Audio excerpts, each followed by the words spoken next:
புள்ளத்தாச்சி பொண்ணுங்க, குழந்தைய தூங்க வச்சுட்டு நைஸாக இன்டர்நெட் பார்க்குறவங்க, அப்ரைசல் மீட்டிங் போகிறவங்க, இன்டர்வியூக்கு போகிறவங்க, எக்ஸாமுக்கு படிக்கிறவங்க, மாயி அண்ணன், மொக்கச்சாமி மற்றும் உறவினர்கள் யாரும் இந்த வீடியோ தயவு செஞ்சு பார்த்துறாதீங்க.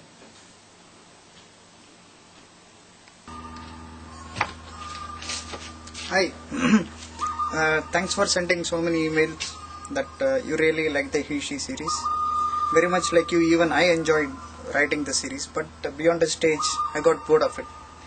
அழுத்து போச்சு, எவ்வளோதான் திருப்பி அதே எழுதுறது, அவ்வளோதான். குருதி பூனல் படம் பார்த்துருப்பீங்க. அதில் கமல் ஒரு சூப்பர் டைலாக் ஒன்று சொல்லுவார்.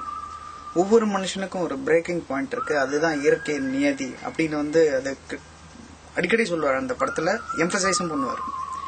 அதே மாதிரி பார்த்தீங்கன்னா He She சீரீஸ்க்கும் He She சீரீஸ் நெக்ஸ்ட் என்ன,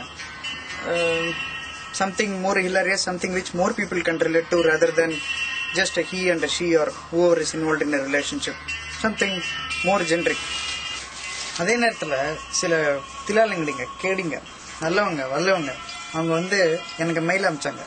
He She சீரீஸ் எடுத்துட்டா நெக்ஸ்ட் என்ன ப்ரோக்பேக் மவுண்டன் ஸ்டைலில் He He சீரீஸா அப்படின்னு கேட்குறாங்க. அவங்களுக்குலாம் நான் ஒரே ஒரு விஷயம் மட்டும் தான் சொல்லிக்க விரும்புகிறேன். நல்லா கூர்ந்துங்க. நீங்கள் நான் ஒரு மேக்னெட் மாதிரி, பிஸ்னஸ் மேக்னெட் இல்லை, ஒரு சாதாரண magnet. Opposites attract, same repels. இது புரியும்னு நினைக்கிறேன். புரியாட்டி மெயில் பண்ணுங்கள், எக்ஸ்பிளைன் பண்ணுறேன். ஏன்னா I will not be able to tell this in public. Okay, leave all that. The main purpose of this video is, நாளையிலேருந்து நான் ஒரு புது சீரீஸ் ஆரம்பிக்கிறேன். ஆர் மேபி இன்னைக்கு நைட்டே லான்ச் பண்ணாலும் பண்ணிவிடுவேன். Maybe more people can relate to it. That's about it. Finally, I'd like to make a point. Just remember, for every door that closes, a window opens. Bye bye.